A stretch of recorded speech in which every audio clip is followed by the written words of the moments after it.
My name is Melissa Hurley. I'm 34 years old. 6 years ago, my husband died in a car accident on black ice. Our daughter was born 3 months early, fighting for her life in the NICU. I needed $38,000 in 4 days, or they'd transfer her to a facility 200 miles away from the doctors who knew her case, away from any chance I had to see her between shifts at the hospital cafeteria where I'd started working just to stay close. I called my parents 37 times in 2 days. My brother called me once. He said, "You're asking them to lose $6,000. Be reasonable. You'll get Nate's life insurance. You'll be fine." They went to Hawaii. I never spoke to them again. Until September 2025, when my brother found me. He had papers. He had numbers.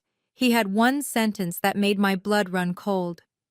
"Dad made sure you'd never forget what you did." They didn't know that I'd kept every receipt, every voicemail, every hospital bill with their names in the emergency contact section crossed out in my handwriting. And what they found out next would cost them everything they thought they'd won. February 12th, 2021. I woke up to silence. Nate had already left. He always left early on Fridays to beat the Charlotte traffic. Middle school teachers don't get to be late. I remember rolling over, seeing the empty side of the bed, still warm. His coffee mug was on the kitchen counter, half full. He'd forgotten his jacket on the chair. I was 28 weeks pregnant. Lily, we'd already named her, was kicking.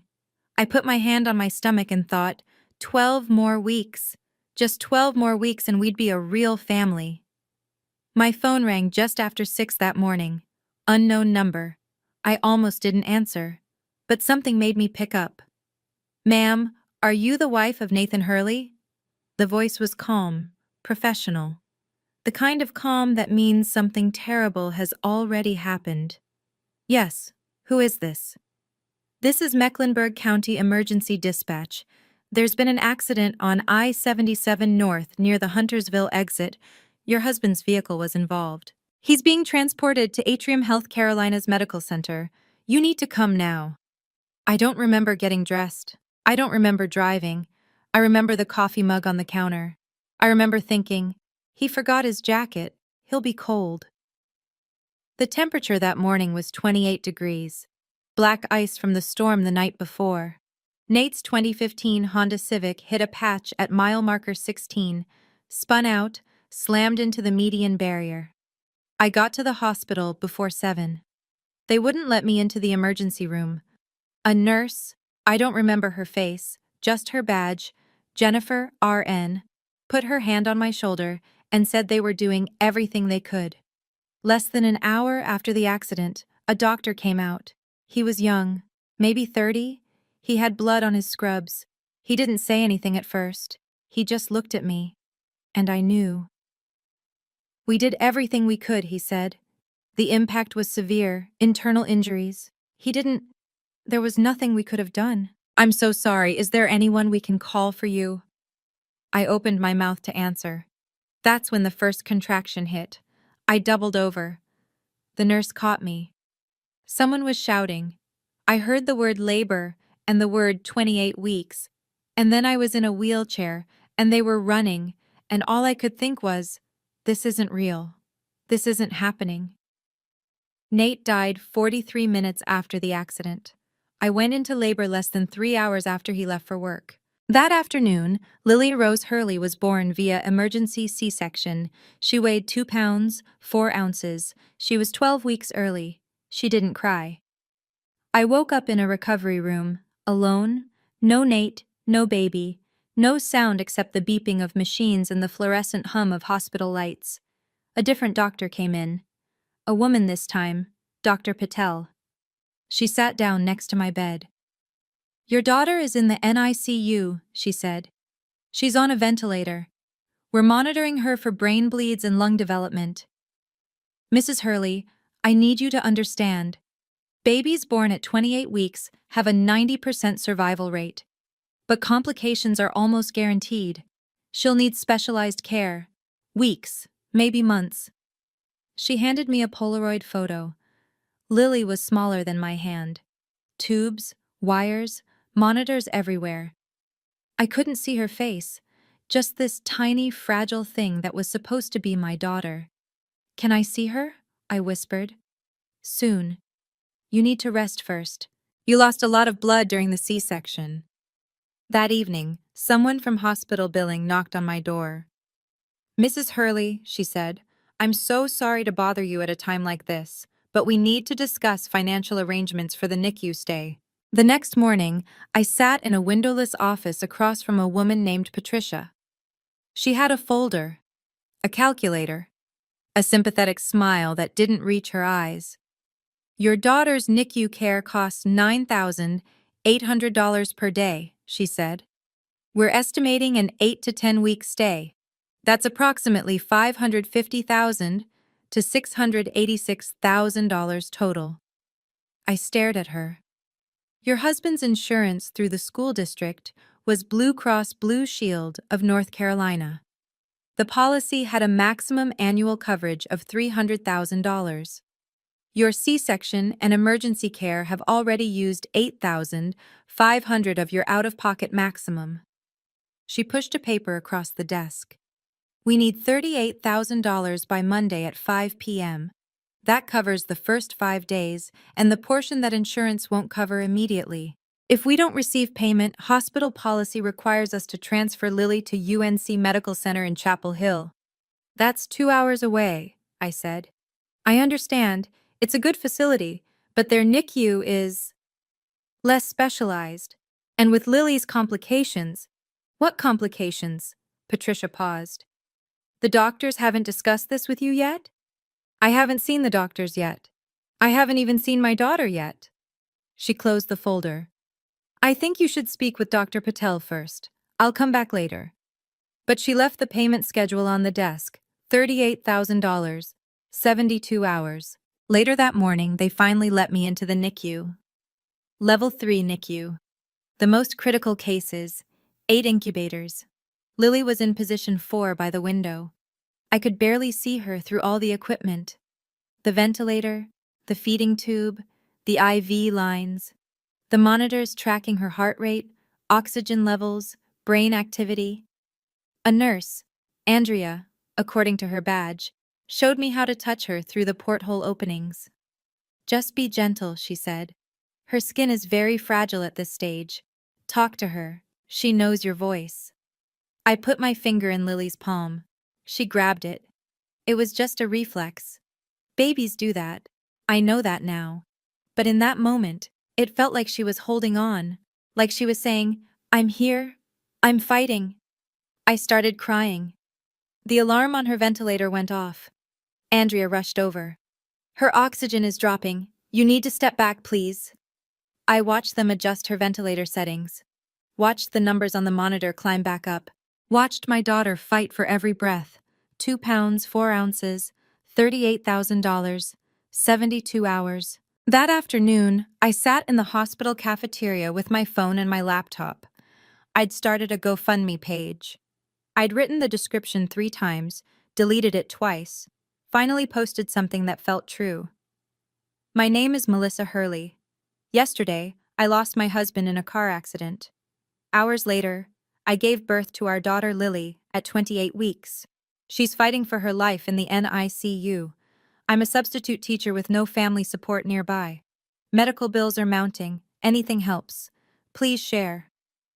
I posted the link on Facebook. 87 friends. Most of them were Nate's colleagues, parents of students I'd taught, people I barely knew. Within 6 hours, I'd raised $3,240 from 41 people. I needed $38,000. I had 72 hours. I looked at my phone, scrolled through my contacts, stopped at Dad. I hadn't called my parents in 3 months. Not since Thanksgiving, when my mom had made a comment about Nate's teacher salary and how we should have planned better financially before getting pregnant. I pressed call. It went to voicemail. "Hi, you've reached Roger Clayton. I'm probably out on the golf course or enjoying retirement. Leave a message."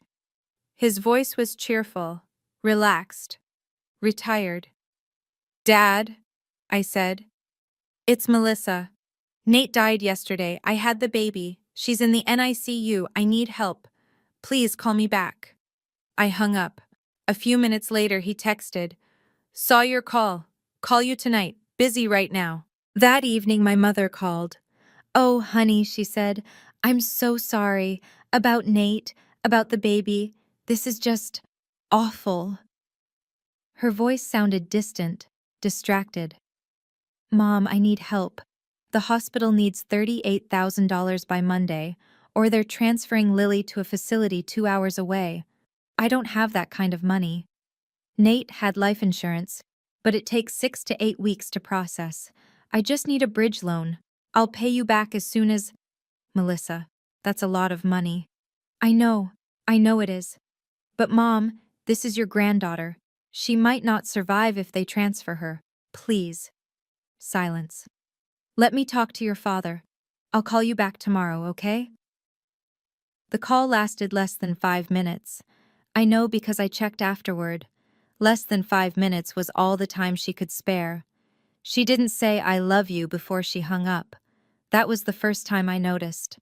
I called my parents 37 times over the next 2 days. 37. I kept a log. I don't know why. Maybe I thought I'd need proof later. Maybe I was just desperate for something to control. Most went to voicemail. Some were declined after 2 rings. A few, my mother answered and promised to talk to Dad and call back soon. I left 19 voicemails. One of them, late on Saturday. "Dad, please, I know you're there. I can see you read my texts. I'm not asking for a gift. I'll sign a promissory note. I'll give you collateral. Lily's oxygen levels dropped today. They said if she doesn't stabilize, she'll need surgery. Just, please pick up." I was calling from the hospital cafeteria. I'd started working part-time that morning. They offered me a position restocking supplies, minimum wage, but it came with a 20% discount on meals. I needed to stay close to Lily. I needed to do something. Mid-morning on Sunday, my brother called. I almost didn't recognize Brendan's number. We hadn't spoken since Christmas. "Mel," he said, "I heard about Nate. I'm sorry." "Thank you. But I need to be straight with you. Mom and Dad can't just pull $30,000 out of thin air. They're living on pension and Social Security.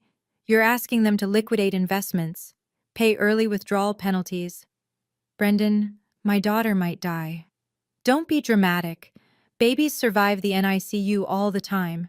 You said yourself Nate had life insurance. You'll be fine in 2 months. I don't have 2 months. I have until tomorrow at 5 p.m. Then maybe you should call a bank. Or Nate's parents. Why is this our responsibility?"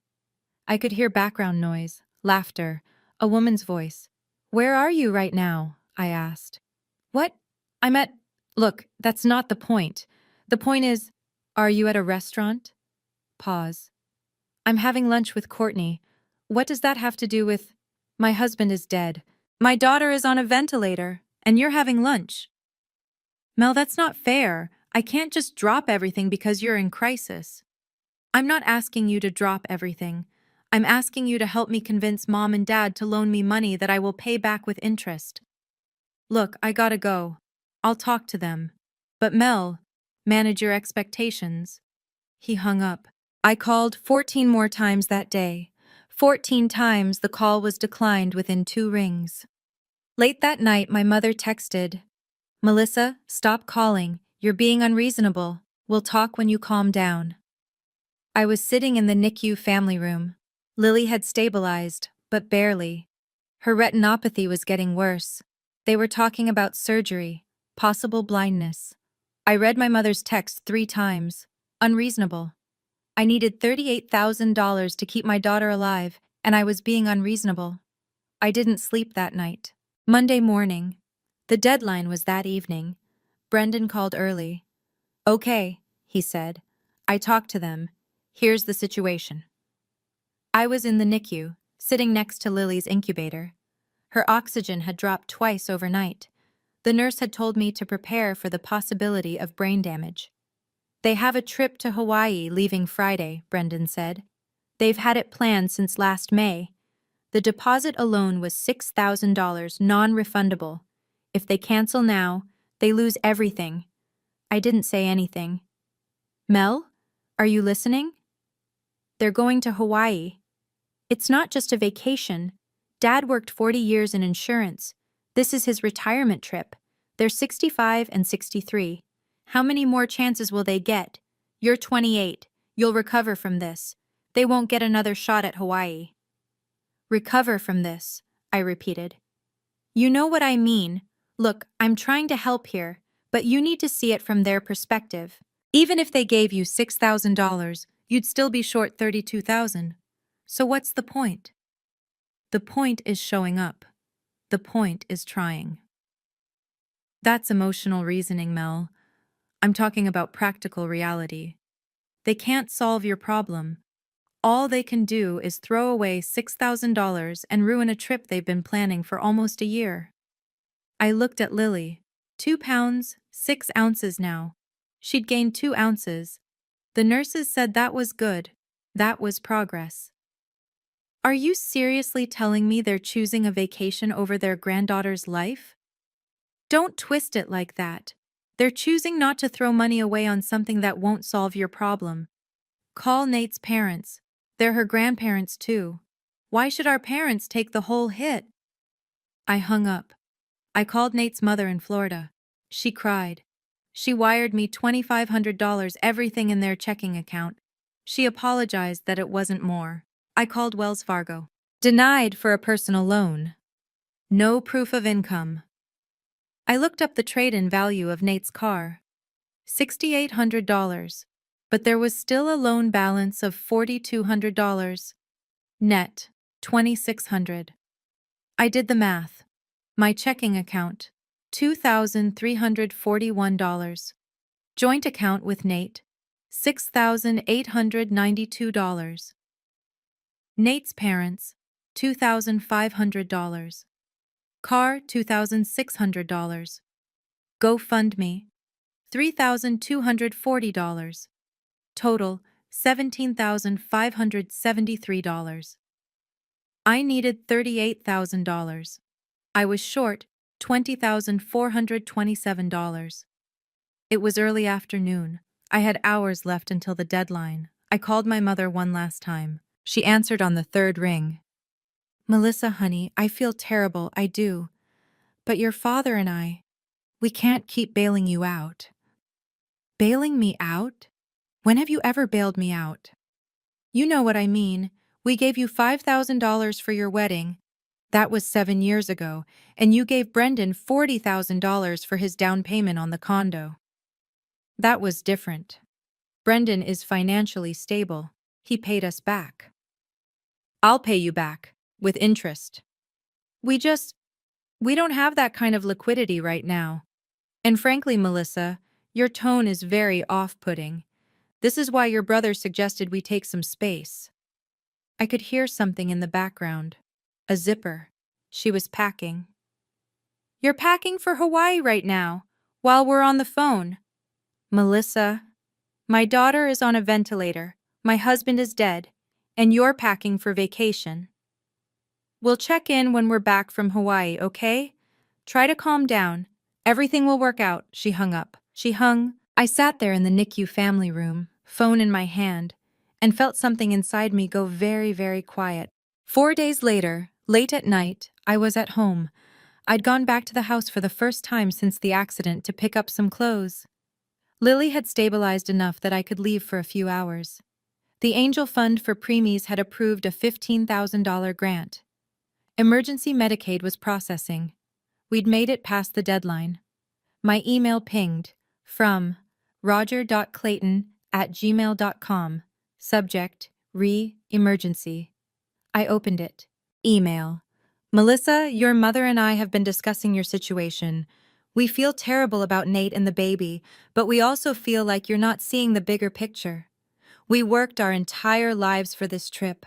Your mother has dreamed of seeing Hawaii since she was a little girl. When you have children, you sacrifice everything.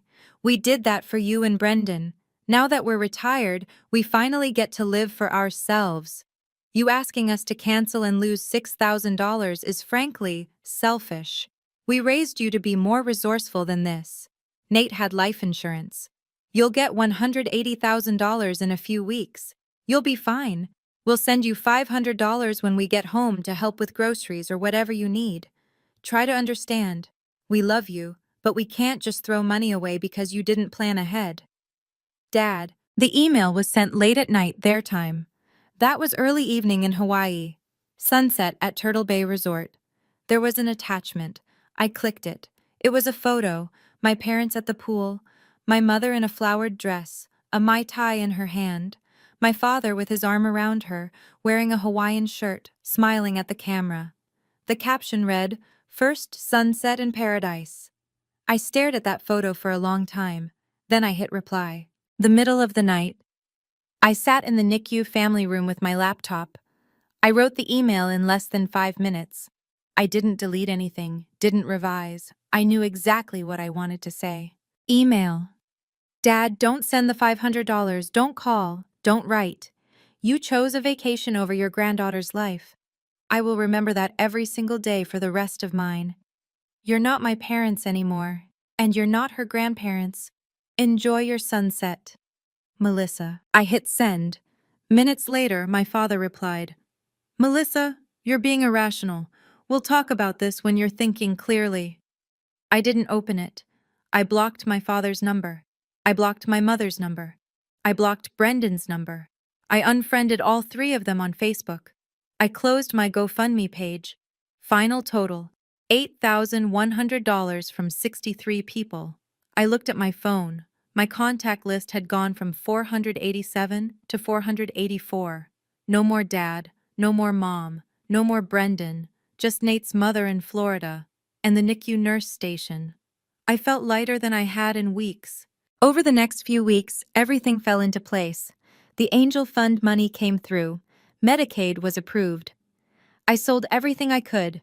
My wedding ring for $3,200 at a pawn shop, Nate's laptop, the TV, furniture, his clothes. I cobbled together enough to bridge the gap. By early March, Medicaid kicked in. In May, after 89 days in the NICU, Lily came home. She weighed 5 pounds, 8 ounces. She was still on oxygen. She'd need glasses for the retinopathy, physical therapy twice a week, specialist appointments every month. But she was alive, and she was mine, just the 2 of us. Early April, the life insurance check arrived. $180,000. I sat at the kitchen table of our small apartment and stared at it for 20 minutes. I met with a financial advisor the next day. You're 28 with a special needs infant, he said. My advice? Pay off debt, buy a modest home, keep a cushion.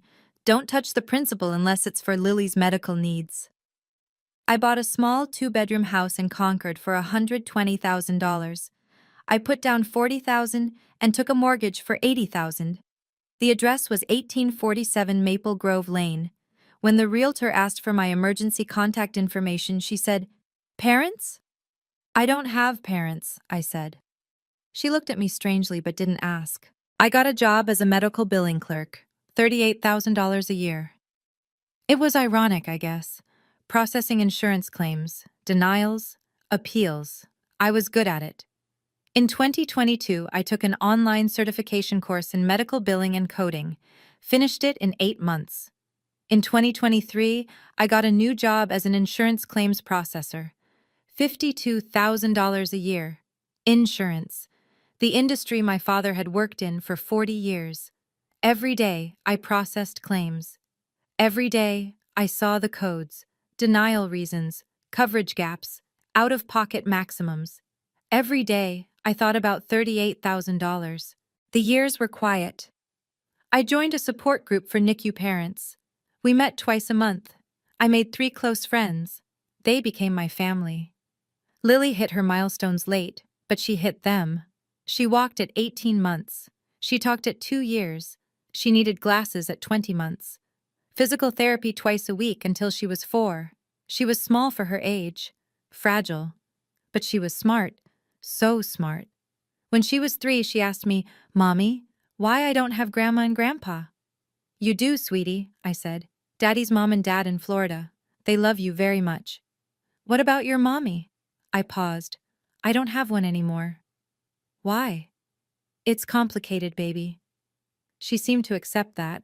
Every year on the anniversary of Nate's death, I wrote him a letter. I never sent them. I kept them in a box in my closet. 19 letters, then 20. In the 20th letter I wrote, Nate, I wish you were here. You always knew what to do. I miss you. I miss having someone who loved me unconditionally. Lily does, I think. But she's 4. She doesn't know yet how hard this has been. I think I'm doing okay. I think we're going to be okay. I hope I'm making you proud. I folded the letter and put it with the others. 4 years passed. 4 years of silence. I didn't Google my parents. Didn't check their Facebook pages. Didn't ask Nate's mother if she'd heard anything. I built a life. Small, quiet. Just Lily and me. In September 2025, Lily started pre-kindergarten. I filled out the enrollment forms, emergency contacts, just me. Nate's mother in Florida as a backup. The teacher looked at the form. Just one local contact? What if you're unreachable? Then call 911, I said. I don't have anyone else. I dropped Lily off that first day. Watched her run into the classroom, backpack bouncing. She wasn't scared. She was ready. I thought, we made it. I was wrong. The next evening, Lily and I were eating spaghetti. She was telling me about her day. She'd made a friend named Emma. They'd built a tower with blocks. She'd learned a new song. My phone rang. Unknown number. Scottsdale, Arizona. I almost didn't answer. But I'd learned over the years, unknown numbers were usually medical offices, insurance companies, things I needed to deal with. I picked up. Hello? Mel? It's Brendan. Don't hang up. I froze. 4.5 years. Not a word. And now his voice in my ear, like no time had passed at all. I have bad news, he said. My hand tightened on the phone. Mom and Dad are dead. I didn't say anything. There was an accident, earlier this month. They were driving back from a beach vacation in the Outer Banks. Dad. The coroner thinks he might have had a heart attack. The car went off Bonner Bridge. They both died instantly. I looked at Lily. She was twirling spaghetti on her fork, humming. Mel, are you there? Why are you calling me? Because you're still their daughter, and there's an estate. We need to talk. I don't want anything from them. It's not that simple. Can I come see you? I'm flying to Charlotte this Friday. Why? Because there are things you need to know, things I can't explain over the phone. I should have said no, but I didn't. Friday, 10 a.m., Starbucks on Concord Mills Boulevard. Thank you, Mel. I'll see you then. He hung up. I sat there, phone in my hand, while Lily asked me if I was okay. Yes, baby, I said. Mommy's fine. But I wasn't fine. That night I Googled Roger Clayton obituary. I found it immediately. Obituary. Roger William Clayton, 65, and Barbara Jean Clayton, 63, of Scottsdale, Arizona, passed away on September 12, 2025, in a tragic automobile accident in the Outer Banks, North Carolina. Roger retired from Clayton Insurance Services in 2020 after 40 years in the industry. He enjoyed golf, travel, and spending time with family. Barbara was a devoted wife and homemaker who loved gardening and photography. They are survived by their son, Brendan Clayton of Scottsdale, Arizona. A private memorial service will be held at a later date. Survived by their son, Brendan Clayton. Not survived by their children. Not survived by their son and daughter. Just Brendan. Even in death, I didn't exist to them. Friday morning, I got to Starbucks early, ordered a black coffee, sat in the corner booth where I could see the door. Brendan walked in a few minutes late. He looked older, grayer. Still wearing expensive suits. Today it was charcoal gray, white shirt, no tie. He spotted me, raised a hand in greeting. I didn't wave back. He sat down across from me, Put a leather folder on the table. Hi, Mel. You look good. What do you want, Brendan? Straight to the point. Okay. He folded his hands. How's Lily? Don't. Don't what? Don't pretend you care. You called about an estate. Let's talk about that. He sighed. Opened the folder. Total estate value is $1.65 million. The house in Scottsdale is worth $890,000. Retirement accounts, $520,000. Investment portfolio, $185,000. Savings, $55,000. He pushed a paper across the table. Estate summary. There's no will on file. Under North Carolina intestate succession law, the estate splits 50-50 between surviving children. You're entitled to $825,000. I stared at the number. $825,000. I don't want it. Don't be stupid. That's a life-changing amount of money. I don't want their money. Mel, come on. You have a daughter. Think about Lily. College fund, medical expenses. We're fine. You work as a claims processor making, what, $52,000 a year? You're not fine. You're surviving. We're fine, I repeated. He looked at me for a long moment. Why do you care if I take the money or not? I asked. If I refuse, you get it all. Because it's complicated. Complicated how? He flipped several pages into the folder. It was a will. Last will and testament of Roger William Clayton and Barbara Jean Clayton. Dated July 15, 2021. Notarized. Signed. I read it. Article 4, Section 2. We leave our entire estate to our son, Brendan William Clayton. Our daughter, Melissa Ann Hurley, is hereby excluded from any inheritance due to estrangement initiated by daughter's unreasonable demands and subsequent refusal of reconciliation. I read it again. Estrangement initiated by daughter. Unreasonable demands. So why am I here? I said. If this exists, you get everything anyway. Because this will was never filed with their attorney's office. I found it in Dad's home safe after the accident. Legally, if I don't submit it to probate, it doesn't exist. Why wouldn't you submit it? He paused. Because I'm not sure it's right. I laughed. I couldn't help it. You're not sure it's right? You told me in 2021 that I was being unreasonable. You told me to manage my expectations. You told me they were right to go to Hawaii. And now you're not sure? I was wrong, okay? I was trying to keep the peace. I didn't realize... You didn't realize what? That my daughter almost died? I didn't realize how bad it was. I told you she was on a ventilator. I told you I needed $38,000 or they'd transfer her. What part of that wasn't clear? He didn't answer. Why are you really here, Brendan? He turned to another section of the folder. It was an insurance policy. Prudential Life Insurance. Policy number 84733092156. Death benefit. $500,000. Insured, Barbara Jean Clayton. Beneficiary, Brendan William Clayton. 100%. Policy effective date, April 18, 2021. I stared at the date. That's one day after I received Nate's life insurance check, I said. Is it? You know it is. I flipped back to the application notes. There was a section, Reason for Purchase. It read, Protecting family legacy for financially responsible heir. Daughter estranged due to unreasonable demands. Son stable, trustworthy. I felt something cold settle in my chest. He bought this policy the day after I got Nate's money, I said slowly. He was watching me. He knew exactly when I got that check, and he made sure I'd never see a dime of theirs. Brendan didn't say anything. You already got the payout, didn't you? Yes. $503,400 with interest. So you have $1.5 million from the insurance, and you want another $825,000 from the estate. Mel, and you want me to sign a waiver giving up my legal claim so you don't have to fight me in court. He pushed another paper across the table. Waiver of inheritance rights.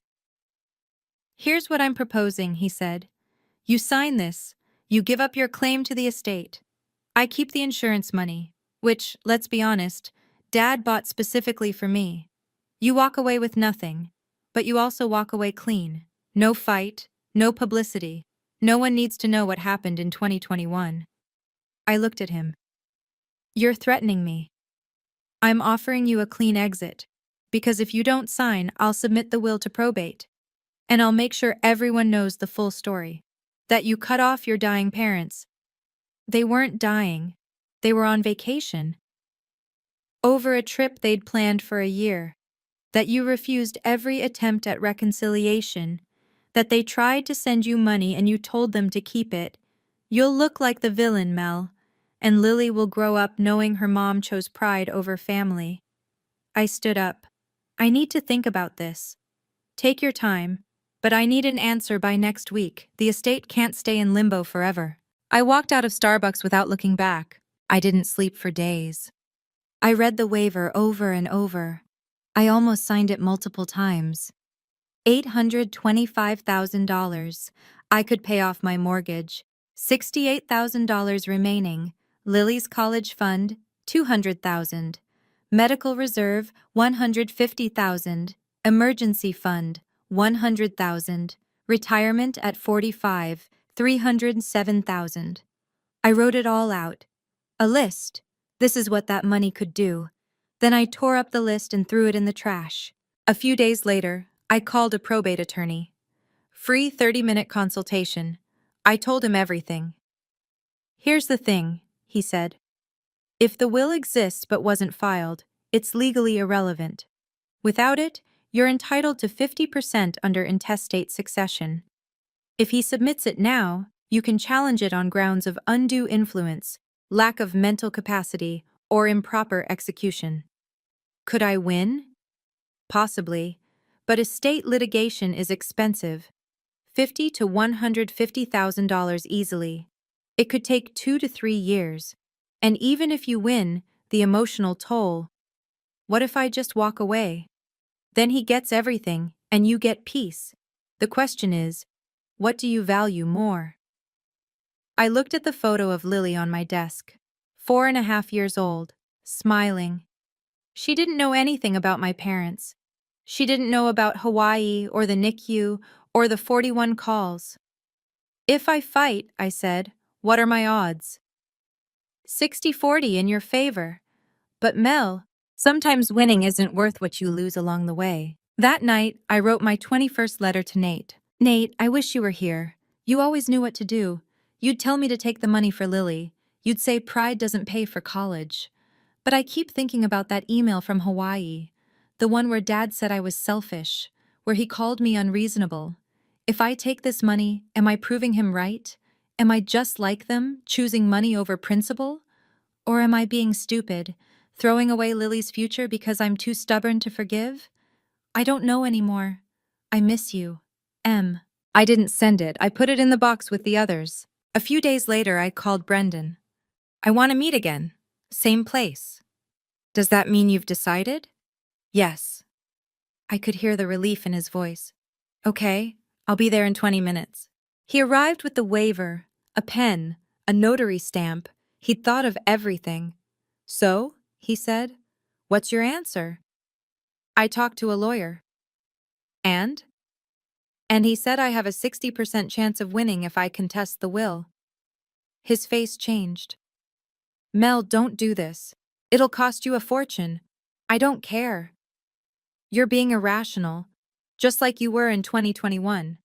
No. In 2021, I was desperate. Now I'm just done. I pushed the waiver back across the table. Unsigned. I'm filing a formal contest tomorrow. I'll argue that Dad's will was made under undue influence, your influence, that he was grieving the loss of me, and you convinced him to cut me out completely.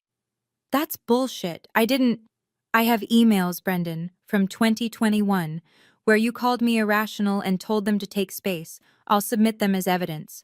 I have call logs, 41 calls in 2 days, 19 voicemails. I can prove I tried.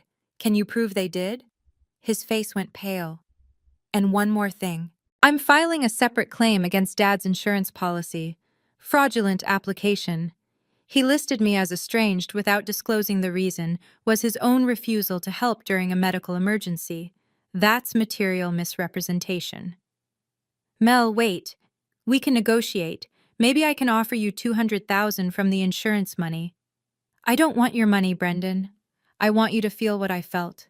Helpless. Abandoned. Alone. This won't bring them back. It won't change what happened. No. But it'll make sure Lily knows I fought. That I didn't let them win. I stood up. You're doing this for revenge, he said. I stopped. Turned back. No. I'm doing this for justice. There's a difference. I walked out. So that's where I am right now. September 2025. The probate case starts next month. My lawyer says I have a good shot. Brendan's lawyer says I'm wasting my time. But here's the thing I keep asking myself. Am I doing the right thing? Or am I just like them, choosing pride over peace? $825,000 could change Lily's life. It could pay for her education, her medical needs, everything I've struggled to give her. But it comes from people who chose a vacation over her life. People who watched me call 41 times and didn't pick up. People who sent me an email with a sunset photo while my daughter was on a ventilator. And then, 4 months later, bought an insurance policy specifically designed to make sure I'd never inherit anything. Not because I didn't deserve it, because I'd embarrassed them, because I'd called them out. So I'm asking you, if you were me, what would you do? Would you take the money and move on? Build the best life you can for your daughter with resources that came from people who abandoned you in your darkest hour? Or would you fight? Knowing it might cost you everything. Knowing you might lose. Knowing that even if you win, you'll spend years in court, reliving the worst moments of your life, dragging your family's failures into public record.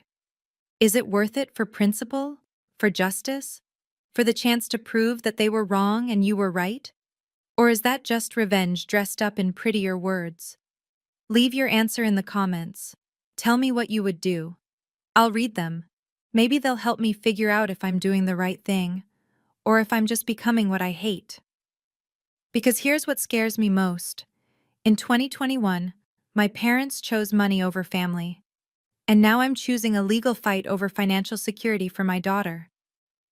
Maybe we're not so different after all. 3 months later. December. Lily and I are decorating our Christmas tree. She's almost 5 now. She's in pre-K. She has 2 best friends, Emma and Sophie. She can read 47 sight words. She still wears glasses. She doesn't remember the NICU. She doesn't know she almost died. She doesn't know about her grandparents. Not really. The court date is in January, a few weeks away. I don't know what will happen. Maybe I'll win. Maybe I'll lose. Maybe Brendan and I will settle somewhere in the middle. He keeps the insurance money, I get half the estate, we both walk away bitter. I've spent $14,000 on legal fees so far. My savings account has taken a hit. Every time I write a check to my lawyer, I think, this is money I could be spending on Lily. But I keep writing the checks. Because this isn't about money anymore. It's about the principle that when someone tries to take your dignity, you don't have to let them. It's about the principle that you don't get to abandon someone in crisis and then rewrite history to make yourself the victim. It's about making sure that when Lily is old enough to understand, she'll know that her mother stood up, that I fought back, that I didn't let them win. Mommy, Lily says, hanging an ornament on the tree, can we get presents this year? Of course, baby, we always do. But are we going to be rich? I pause. What do you mean? I heard you on the phone, talking about money.